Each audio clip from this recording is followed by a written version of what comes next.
नमस्कार दोस्तों, आपका स्वागत है अपने चैनल पे सुमित कुमार एजुकेशन प्लेटफॉर्म पे। तो दोस्तों आज हम देखने वाले हैं कक्षा 9वीं विषय हिंदी में दूसरी इकाई पूरक पठन पाठ 9वां मेरे पिताजी। तो दोस्तों इस पाठ के लेखक है डॉक्टर हरिवंश राय बच्चन। ओके, तो चलिए बिना वक्त गवाए पाठ को पढ़ने के लिए शुरुआत करते हैं। तो दोस्तों आपने अगर मेरा चैनल सब्सक्राइब नहीं किया होगा तो ज़रूर कीजिए और लाइक भी कीजिए। पायोनियर प्रेस में प्रताप की समय की पाबंदी। प्रताप की समय की पाबंदी, शुद्ध स्वच्छ लिखावट, सही हिसाब किताब रखने की आदत, विनम्र निश्चल व्यवहार ने बहुत जल्दी उनको विशिष्टता दे दी, मतलब महत्व दे दिया। अपना काम खत्म कर वे सहयोगी क्लार्कों का, सहयोगी मतलब क्या, जो बराबर से अपने साथ काम करने वाले लोग, क्लार्कों का पिछड़ा काम भी अपनी मेज पर रख लेते और दफ्तर बंद हो जाने के घंटों बाद रात देर तक काम में जुटे रहते। इस प्रकार वे अधिकारियों को और सहकर्मियों को, मतलब अपने साथ काम करने वाले जो बड़े अधिकारी और उनके साथ जो काम करने वाले जो लोग हैं उनको सहकर्मी कहते हैं, उन दोनों के प्रिय बन गए थे। घर में दफ्तर 4 मील होगा, घर से दफ्तर 4 मील होगा, मतलब बहुत दूर। कुछ कम भी हो सकता है। फासले के मामले में मेरा अनुमान हमेशा गलत होता है। ज़्यादा की तरफ वे पैदल ही आते जाते शायद पैसे बचाने की गरज से साइकिल न उन्होंने खरीदी न उनकी सवारी की। दफ्तर के लिए उन्होंने एक तरह की पोशाक अपनाई और जितने दिन दफ्तर में गए उसी में गए। काला जूता, ढीला पाजामा, अचकन जो उनके लंबे इकहरे शरीर पर खूब फपती थी, और दुपल्ली टोपी। जाड़ों में मेरी माँ के हाथ का बुना हुआ ऊनी गुलूबंद, जाड़ों मतलब क्या, ठंडी के मौसम में गुलूबंद उनके गले में पड़ा रहता था। दफ्तर से बाहर के लिए वे धोती पर बंद गले का कोट पहनते थे। सिर पर प्लेट कैप जो उन दिनों विलायत से आती थी और काफ़ी महंगी होती थी। पिताजी बाहर निकलते तो छाता उनके हाथ में ज़रूर होता। मौसम साफ हो और रात हो तो वे छड़ी लेकर चलते थे, पर पतली नहीं, अच्छी मोटी मजबूत लंबी लाठी मेरे घर में नहीं थी, पर लाठी चलाने की तालीम पिताजी ने कभी ज़रूर ली होगी। मुझे एक बार की याद है, शहर में किसी कारण हिंदू मुस्लिम दंगा हो गया था। पिताजी ने धोती ऊपर कर ली, कुर्ते की बाहें चढ़ा ली और अपना पहाड़ी मोटा डंडा दाहिने हाथ में कंधे पर संभाले, बायां हाथ तेजी से हिलाते नंगे पांव आगे बढ़े। उन्होंने उनके पास जाकर कहा, मैं लड़ने नहीं आया हूँ, लड़ने को आता तो अपने साथ औरों को भी लाता। डंडा केवल आत्मरक्षा के लिए साथ है। कोई अकेला मुझे चुनौती देगा तो पीछे नहीं हटूंगा। मर्द की लड़ाई बराबर की लड़ाई है। 4 ने मिलकर एक को पीट दिया तो क्या बहादुरी दिखाई। अकेले सिरफिरे की बात समझी जा सकती है, 4 आदमी मिले तो उन्हें कुछ समझदारी की बात करनी चाहिए। इस तरह की लड़ाई तो बेसमझी की लड़ाई है। कहीं किसी ने किसी को मारा, आपने दूसरी जगह किसी दूसरी को मार दिया। धर्म का नाता है तो पास पड़ोस इंसानियत का नाता भी है। इंसान मेल से रहने को बना है, मतलब समझदारी से रहने के लिए बना है। लड़ाई कितनी दिन चलेगी? 2 दिन, 4 दिन, 5वें दिन फिर सुलह से रहना होगा। 2, 4, 10, 12, 150 हिंदू मुसलमानों के कटे मरने से न हिंदुत्व समाप्त होगा न इस्लाम खत्म होगा। साथ रहना है तो खूबी इसी में है कि मेल से रहें, एक दूसरे से टकराने की ज़रूरत नहीं। दुनिया बहुत बड़ी है। पिताजी की बातों का असर हुआ। उस दंगे में फिर कोई वारदात नहीं हुई। आगे भी कई बार जब शहर में हिंदू मुस्लिम दंगे हुए, हमारे मोहल्ले में शांति बनी रही। मेरे पिता का दैनिक जीवन प्राय एक ढर्रे पर चलने वाला, नियमबद्ध और नैमित्तिक था। मतलब उनका जीवन एकदम, बोलते हैं ना कि पहले से ही डिसाइड था। जैसे बोलते हैं ना, कोई लोग अपनी दिनचर्या बोलते हैं ना पहले से ही फिक्स रखते हैं, वैसे उनकी दिनचर्या थी। वे सवेरे 3 बजे उठते, शौचादि से निवृत्ति होते और ठीक 3:30 बजे गंगा स्नान के लिए चले जाते। पैदल आते, गंगा जी घर से 3-4 मील के फासले पर होगी। वे ठीक 6:30 बजे नहाकर लौटते, साथ में एक सुहारी गंगा जल भी लाते और पूजा पर बैठ जाते। पूजा के लिए जीने के नीचे एक छोटी सी कोठरी थी। बगल की दीवार में एक अलमारी थी, उस पर एक बस्ते में बंधी 2 पुस्तकें रखी थी, एक रामचरित मानस और दूसरी गीता। पूजा की कोठरी में कोई मूर्ति न थी। दीवार से राम, कृष्ण, शिव, गणेश, हनुमान, सरस्वती, लक्ष्मी, दुर्गा की शीशे जड़ी छोटी छोटी तस्वीरें लटकी थी। पिताजी को बहुत झुककर उस कोठरी में जाना होता और अब वे उसमें बैठ जाते तो बस इतनी ही जगह बस्ती की सामने रेहल रखकर उस पर पोथियाँ खोली जा सके। मतलब वो बैठने के बाद उस जगह इतनी जगह रखी जा सकती थी या उतनी ही जगह बचती थी कि सिर्फ पुस्तकें या पोथियाँ खोली जा सके। वे मानस का नावाहिक पाठ करते थे, यानी प्रतिदिन इतना कि 9 दिन में पूरी रामायण समाप्त हो जाए। उनकी मानस की पोथी में जो अब तक मेरे पास है, उनकी मानस की पोथी में जो अब तक मेरे पास है, उन्हीं के हाथ के नवाहिक के निशान लगे हैं। पाठ वे सस्वर करते थे। उनकी आवाज़ सुरीली नहीं थी।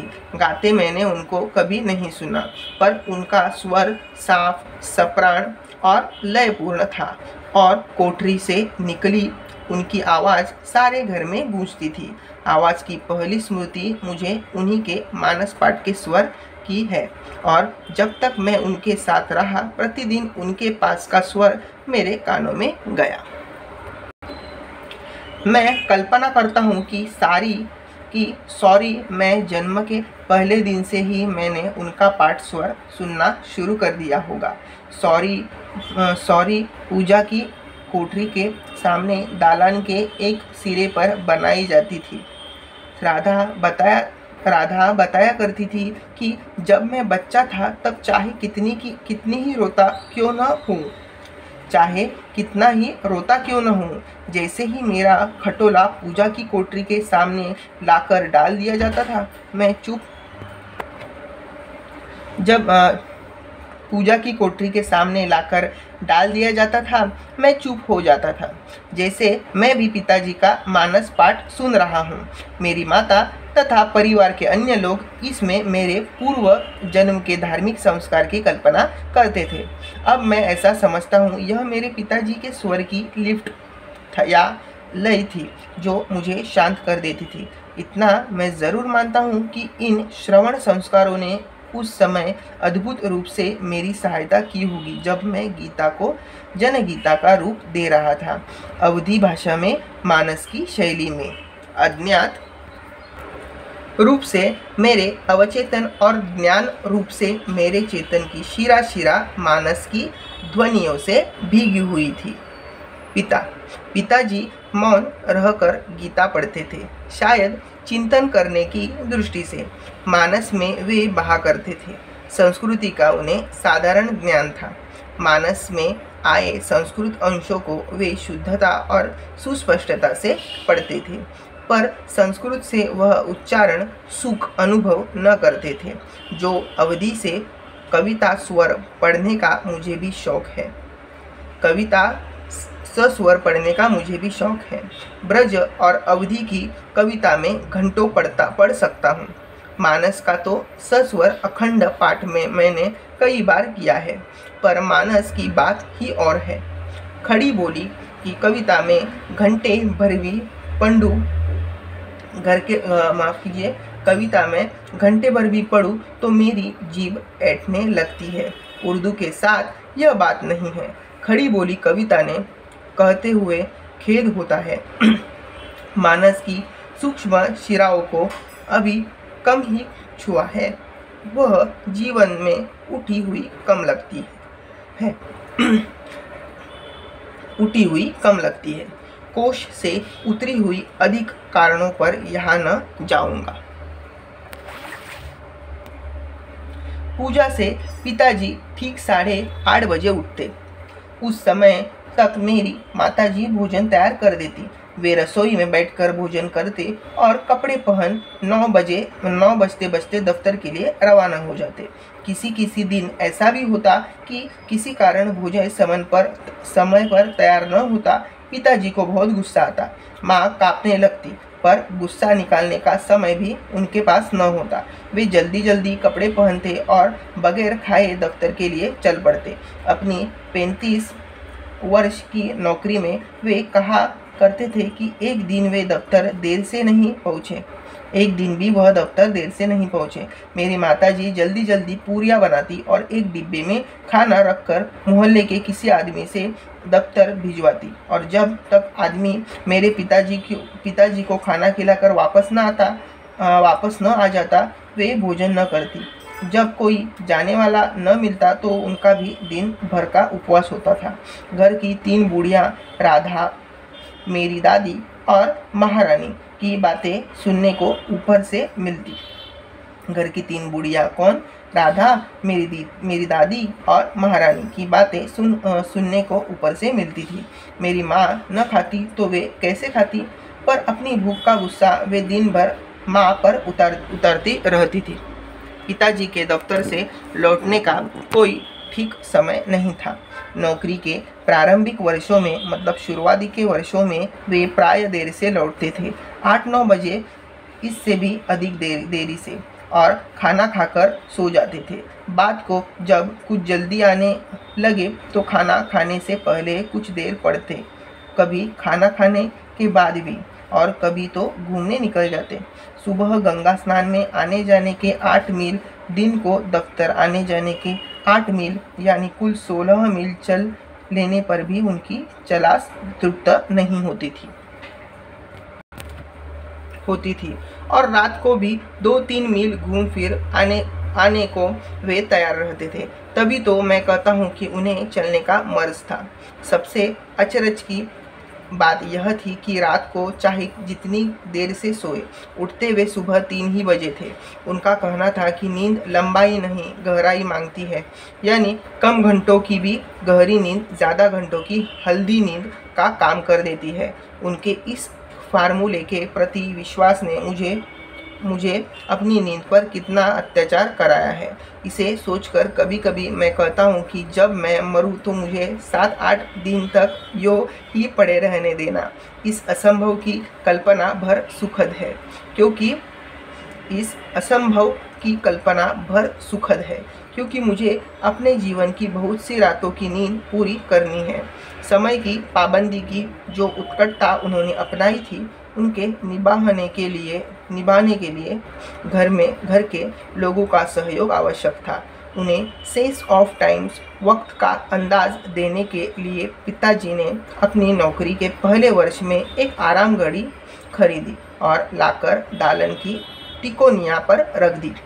यह घड़ी नई नहीं थी, विक्टोरियन युग की थी, मतलब बहुत पुरानी थी, विक्टोरियन युग की थी, और पायनियर के दफ्तर में बहुत दिनों से काम दे रही थी। वहाँ वह कंडम माल की तरह निकाल दी गई तो पिताजी ने शायद 2 रुपये में ले ली। यह घड़ी बेहया साबित हुई। थोड़ी बहुत सफाई के बाद वह चलने लगी तो चलती ही चली गई। 7वें दिन उसमें चाबी देनी पड़ती, वह अलार्म भी बजाती। उसके कभी घड़ी साज के यहाँ जाने की मुझे याद नहीं। तिकोनिया और खाली, इसकी कोई तस्वीरें मेरे दिमाग में नहीं। मेरे पिता के जीवन पर्यंत वह चलती रही। उनकी मृत्यु को लगभग 30 वर्ष होने आए हैं, अब भी वह चल रही है। मेरे पास नहीं है। मेरी बड़ी बहन के लड़के रामचंद्र, फुटबॉल के अखिल भारतीय प्रसिद्धि के खिलाड़ी, उन्हें अपने नाना की एक निशानी के रूप में ले गए थे। मैं जब कभी राम के घर जाता हूँ तो हिर फिर कर मेरी आँख उस घड़ी पर जा टिकती है। हमारे घर में कितने जन्म मरण शादी ब्याह भोजन महोत्सव उसने देखे हैं। कितने हर्ष विषाद अश्रु हास वाद विवाद, कितने क्रोध कलह रोदन गायन श्रम संघर्ष की वह साक्षीदार है, मतलब साक्षी है। मेरी माँ अक्सर कहती थी कि नाम तो एकर आराम घड़ी है, पर न ई खुद आराम करती है न केहू का आराम करने देती है। मतलब खुद तो आराम करती नहीं और दूसरों को भी आराम करने नहीं देती। आराम घड़ी नाम ऐसी घड़ियों को शायद इसलिए दिया गया होगा कि ये एक जगह रख दी जाती है। आराम से आराम आया हो तो भी कोई अचरज की बात नहीं है। कभी कभी आराम का आ भी छोड़ दिया गया है और ऐसी घड़ियों को मैंने लोगों को राम घड़ी भी कहते सुना है। तो दोस्तों, आपको ये पार्ट कैसा लगा मुझे कमेंट्स में ज़रूर लिख के बताइए। आप चैनल पर नए हो तो channel like share and subscribe करना न भूलिए। बाजू की बेल आइकन भी दबाइए जिससे आने वाले नए वीडियो आपको प्रथमतः देखने को मिलेंगे। तो दोस्तों, मिलते हैं इस पार्ट का स्वाध्याय लेके अपने नेक्स्ट वीडियो में। तब तक दोस्तों, वीडियो पूरा देखने के लिए धन्यवाद। तो दोस्तों, लाइक शेयर एंड सब्सक्राइब करना न भूलिए। तब तक बाय बाय, ध्यान रखिए अपना।